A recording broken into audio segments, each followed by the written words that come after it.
in the raw. RK's Guyana Free Media.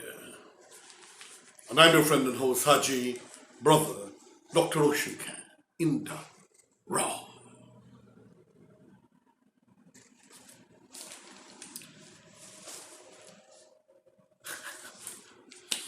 I have to laugh a bit because Norton, the man of vexatious proclivities and personalities, his face always hot and bitter and haughty.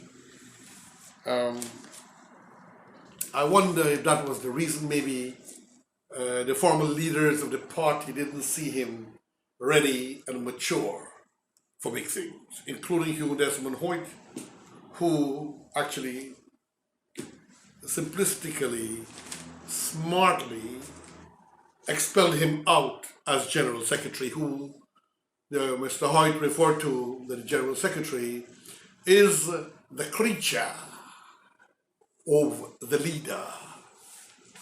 So the creature that is now the opposition leader keeps expressing to us, unfortunately, that he truly is a creature, showing his perpetual bitterness of life and also of his political personality and style.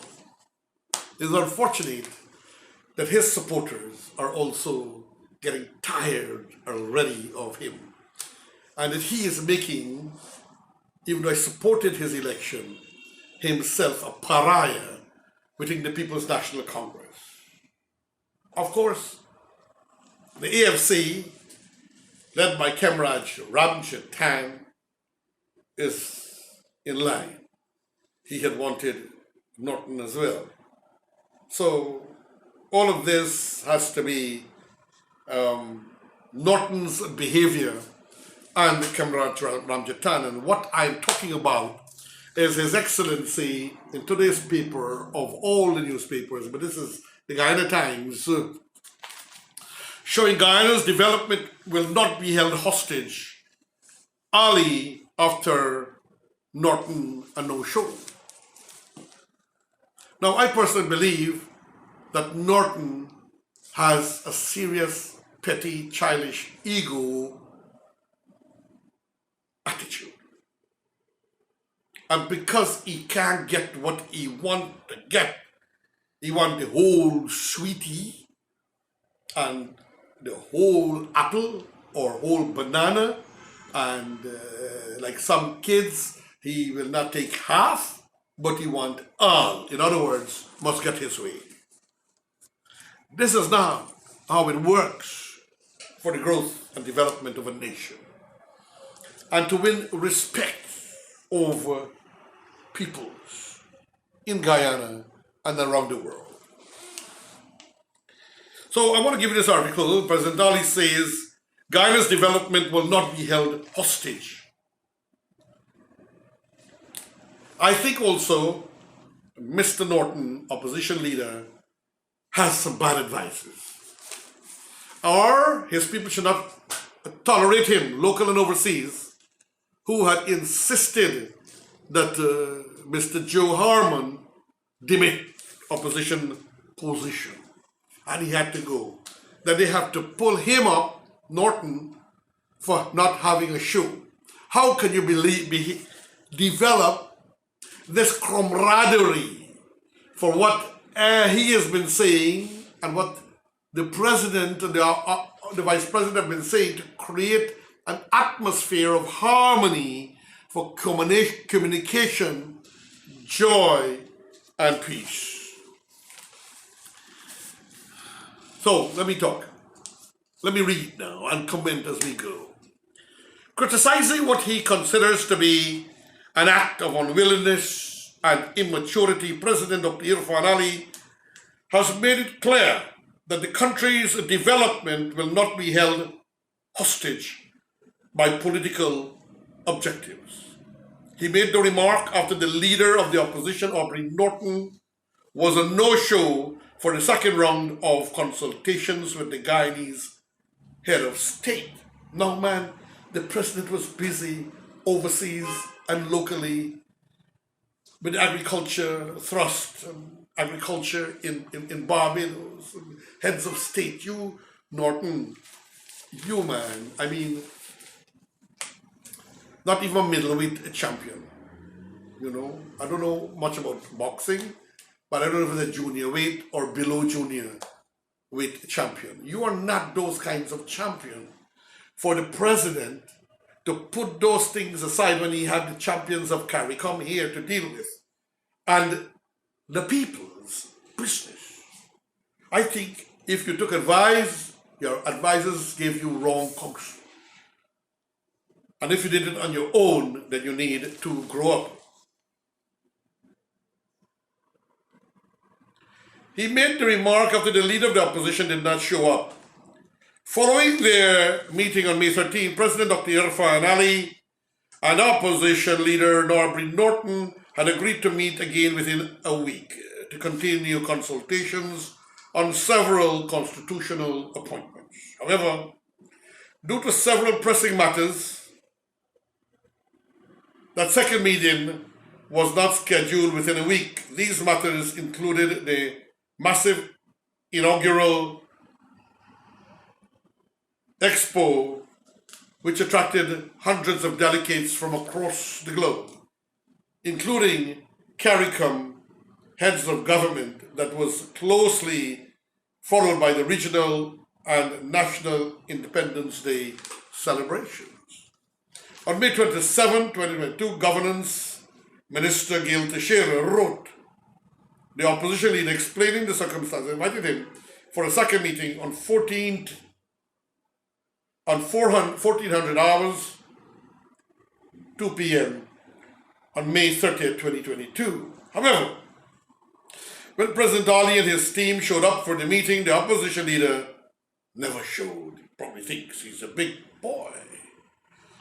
Probably listened to his advisors. Wow, I'm going to keep the president waiting. I too big. I know those kinds of behavior from children. However, President Ali and his team showed up, addressing the matter in a live broadcast. Thereafter, President Ali shared this. The leader of the opposition has absented himself from this meeting. We have received no verbal or oral communication from the leader of the opposition or his office. We made it very clear to him that in the event that he cannot attend, he can share his thoughts with us in writing.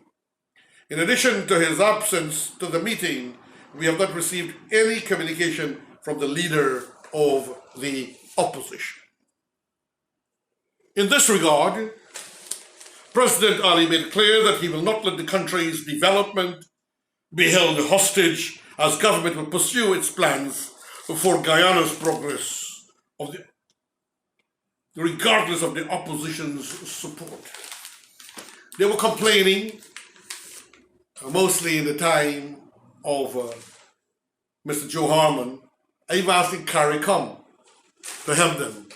And here now, you have a president who is open up and listening to the current opposition leader and inviting him, and the opposition leader is trying to show that he's a bad boy. Now, Miss Excellency President Dr. Irfan Ali, VP Jagdeo Cabinet, Governance Minister Gail Teixeira, my advice is that you use the technique used by former president, set already as an example, to appoint your chancellor. Use the technique that he had used to appoint the commissioner.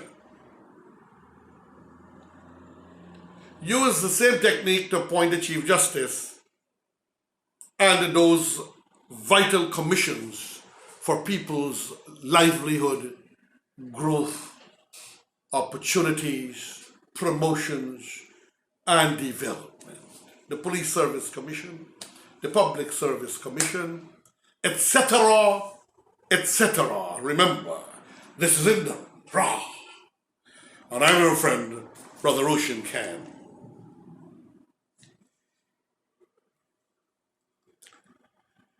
I am pursuing one Guyana. It is clear to me that these aspirations of mine may not be shared by Mr. Norton because he did not have the dignity, the professionalism to even respond orally or in writing to an invitation by the office of the president. If this is the approach of the leader of the opposition, I have no problem with that. My approach is to move this country forward. Well said, Excellency President Dr. Irfan Ali. Excellent and well said. The country must move forward. He is preventing people from getting their appointment, their proper salary scales, and possibly, even after retirement, to enjoy a better and a higher pension.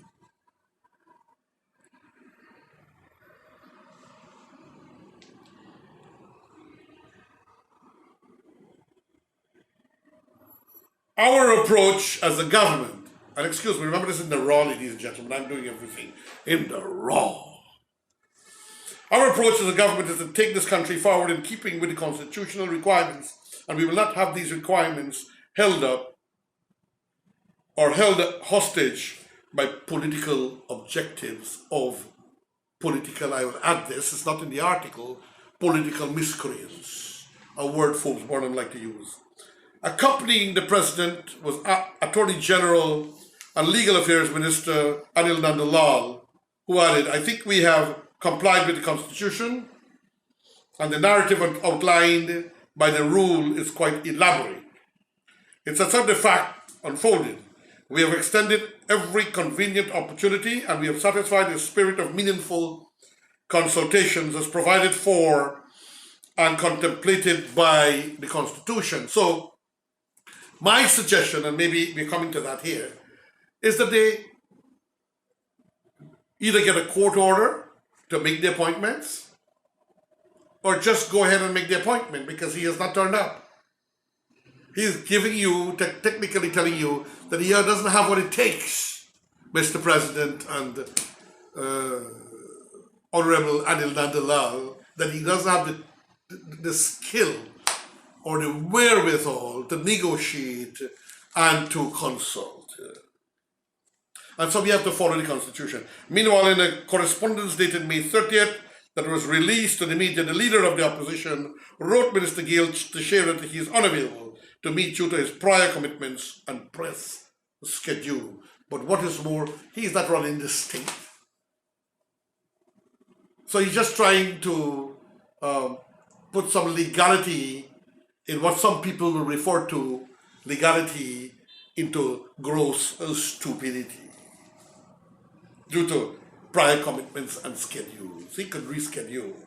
Norton has argued that it was unacceptable that the second meeting was not scheduled within the week as was initially agreed during the first meeting of May 13th. Man, major things was happening in the country, things to which you cannot imagine or comprehend, Mr. Norton. I really want peace and goodwill in this country. I want you to be a part of this thing and this change and to develop this cohesiveness so that you can be trusted to become a partner in the government. If this is your behavior, much of which, to my opinion, is childish, how can you take this country forward? Your point that I just read goes to show that you truly are like a little boy. You didn't get what you want, so I'm hell-bent on sabotaging everything because I didn't get the sweetie or the lollipop, or I didn't get the bat when I wanted to bat, and so to say. Therefore, said time having expired without the resumption of in-person consultations, and prior communications, testimony to your government disregard for agreements it signs and a manifestation of bad faith, Norton contended in his missive. So he's saying, y'all didn't give me the chance for me to bat when I wanted to bat, so it's bad faith. Y'all didn't give me the big lollipop sweetie or the sweetie that I wanted, so it's bad faith. Technically, this is what this man, Mr. Norton, is saying. I'm sorry I don't have a technical officer to show his face up. And I can imagine how the face was when he was writing that. And the face that he shows generally in public that his heart is all about. Mr. Norton, you need to show decorum, elegance, maturity, and decency. He also stated that he did not attend the meeting on Monday since he believed that the notice was too short, and more so, he had other pressing issues, too petty. What pressing issues? You're not the head of state, sir, or a minister. What is so pressing? Who? The meeting was expected to address, among other constitutional matters, the appointments for key positions as governed by law. Among the appointments to be discussed were those of the Police Service Commission, Public Service Commission, Teaching Service Commission, Judicial Service Commission, and the Integrity Commission. The appointments of the Chancellor and Chief Justice are also pending, as I explained a bit earlier. Ladies and gentlemen, friends, family, brothers and sisters, Guyana has to mature. How can we mature when we have an immature opposition leader of this caliber? But the government work has to continue, so utilize the technique of President Granger and or just go ahead and appoint and do what you have to do, because the man is not communicating.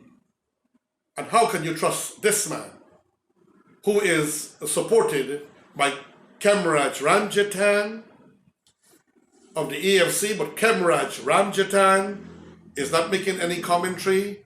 He is so weak. He is so happy to have 9 seats and to have a position there that he will not dirty the water of his security, so to say. My friends and my brothers, Hajji Dr. Roshan can. Inda Ra. Say thank you and farewell, friends.